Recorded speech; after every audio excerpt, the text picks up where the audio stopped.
From the Opubco Studios in Oklahoma City, you're watching The Press Row. We're brought to you by Papa John's. You can go online right now and order your pizza at papajohns.com. I'm Jenny Carlson. He's Barry Trammell. Let's do some inbox, Barry. Let's get right to it and start with Isaiah, a regular contributor to our inbox segment. He says, curious your thoughts on how long Bob Stoops would stay at OU. Given his comments about trying to maintain a work-life balance for himself and for his coaches, I don't think he would be an NFL head coach. I tend to agree with Isaiah. I think the NFL probably is not in Stoops' wheelhouse at this point. I think it once was, not anymore. The Steve Spurrier experiment with the Redskins didn't go well. Stoops is very close with Spurrier. I think it's likely that Bob's the coach at Oklahoma another 5 years or so at least.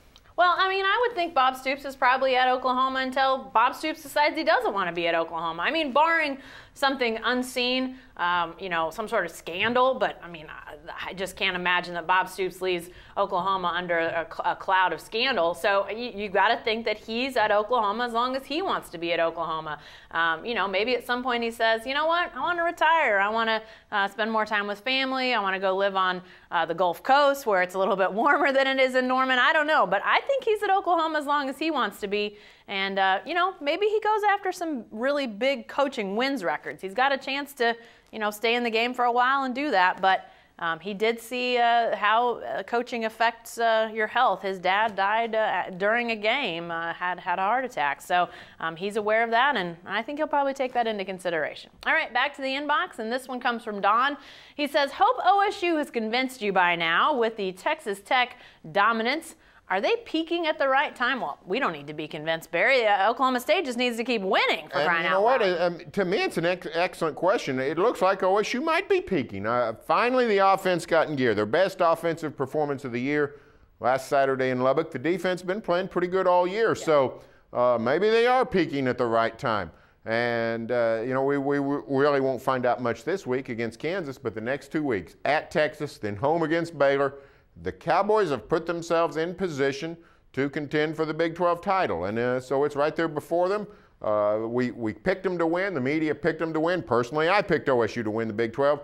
Then for 6 weeks, they didn't play like a contender. Now they are. Yeah. Maybe they are peaking. Yeah, I definitely agree. I think this does look like a team that's coming together, and it's really about the offense. I wrote after the Texas Tech game that this defense has been solid and consistent throughout the year, and maybe it gave the offense a chance to sort of right itself, steady itself after quarterback changes and inconsistencies, and maybe we now see things really starting to roll on both sides of the ball. And I tell you what, one of the things that this team had going for it when they were picked as the preseason favorite is something it still has going for it, a schedule that's very, very favorable. They get Baylor at home. They get Oklahoma at home. Yeah, they got to go to Texas, but you got to think those games at home are going to play to their advantage. We'll see if the Cowboys do take advantage of that. Back to the inbox from David. He says, the Sooners' most dreaded disease is the crippling 3 and out. Consistency emerged in the long drive against Texas Tech, keeping the Raiders off the field. Do you think that's a formula for winning against Baylor? I think it might be the only formula for winning against Baylor. I think ball control, running the clock, you're not going to see a lot of hurry up by the Sooners unless it's just pure strategy to try to make a first down or something. The Sooners want to shorten this game. The way to frustrate a Baylor offense is to keep it on the sidelines. Kansas State showed us the blueprint. Most times you ask a coach, did so-and-so show you the blueprint for winning? They automatic say no. Bob Stoops was asked, did K-State show you the blueprint for playing Baylor? And he said, to some degree.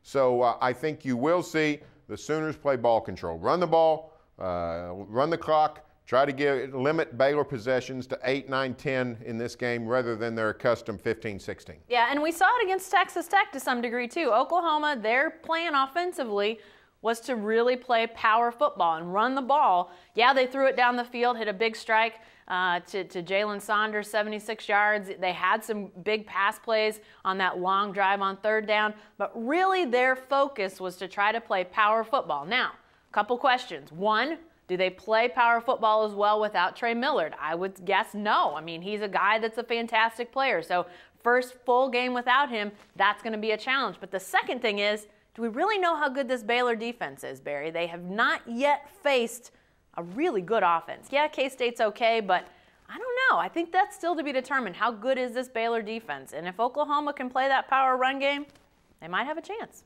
We'll see. All right, back to the inbox one more time. This one from another David. Wow. Another brother David.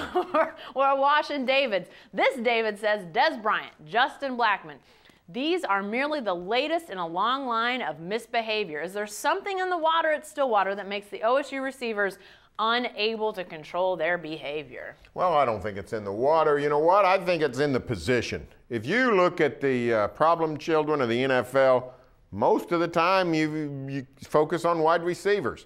For whatever reason, that position has just fostered sort of volatile behavior. Now, divas. Yeah, divas is a great word. Now, I'm not sure that describes Des Bryant and Justin Blackmon. They've got particular situations of their own. The substance abuse by Blackmon, just the lack of really upbringing by Des Bryant, lack of maturity that's not going to change. But you know, if you look at wide receivers, you look at the T.O.s and the Keyshawn Johnsons and the Randy Mosses, and that position, just for whatever reason, just sort of seems to focus on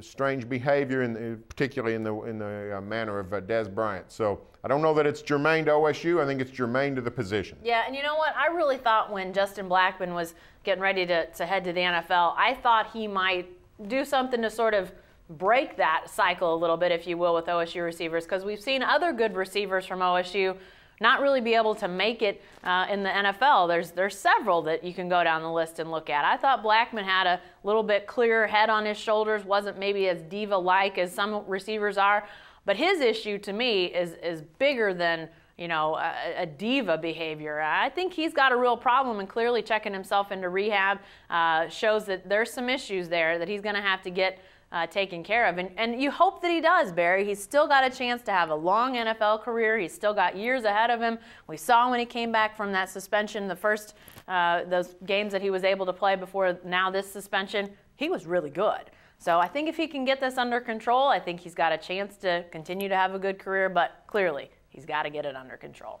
Be sure to stay with the best coverage team anywhere at newsok.com and every day in the Oklahoman.